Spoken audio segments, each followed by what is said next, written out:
I don't sleep anymore. Earlier this week, on Sunday night, I had a dream in which I knew I was asleep. I was stood outside of my house in torrential rain at night and thought I needed to get inside in order to wake up. I approached the front door and placed my knuckles onto the door window ready to knock. I knew that my next action would bring me one step closer to consciousness. The moment I knocked on the door, the thudding sound of the knock was so loud, so frightening, and so real that it woke me from my sleep. Bang, bang, bang. I jumped up immediately and listened out for a further knock at the door.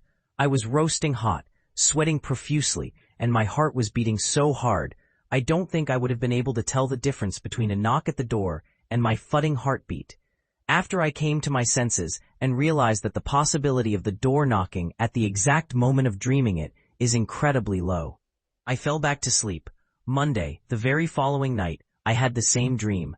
Right back outside the front of the house in the pouring rain again, intensely staring at the house. I slowly walked to the front door. This time it was open. I walked in and went straight into the kitchen. I opened the cutlery drawer and pulled out the largest meat knife I have. I looked into my reflection through the blade of the knife. If you stare directly into the reflection of your eyes for long enough, eventually it will hit you that someone is looking at you. You know it's your reflection, but for just a second, you forget and become self-conscious, as if it's somebody else behind your reflection's eyes. It didn't take a second of looking at my reflection through the blade to realize that somebody else was looking back. The moment I realized it was somebody else wearing my grin in the reflection, I slammed the cutlery drawer shut. Bang! Again, I shot up out of bed. The sound of the metal clanging in the drawer as it abruptly closed was so defined and so crystal clear, it couldn't have been a dream. Really spooked this time, I went downstairs into the kitchen. I was half asleep and had to check. I opened the cutlery drawer. I was relieved to find the knife still in the drawer. I closed it and went back to bed. It took a little longer this time, but I fell asleep. Tuesday night, my dream started with that grin in the reflection. From the look in his eyes, I could tell that the man in the reflection knew he was looking back at someone confused and scared. I found myself looking into the reflection of the knife, already in my hand, while stood outside of my house in the rain.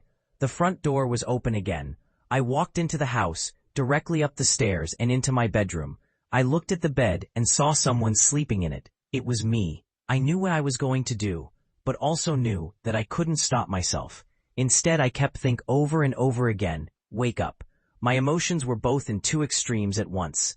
I was terrified, but at the same time I was thrilled and excited to kill. Wake up. I shot right out of bed and stood up. I was absolutely drenched in sweat, roasting hot, but relieved to find nobody stood in front of me with a knife. It took a few seconds to realize that I was gripping something tight in my hand. I knew what it was, even before I looked down at it and saw my reflection in it. It was the meat knife, and this time the reflection in it looked terrified. I don't sleep anymore.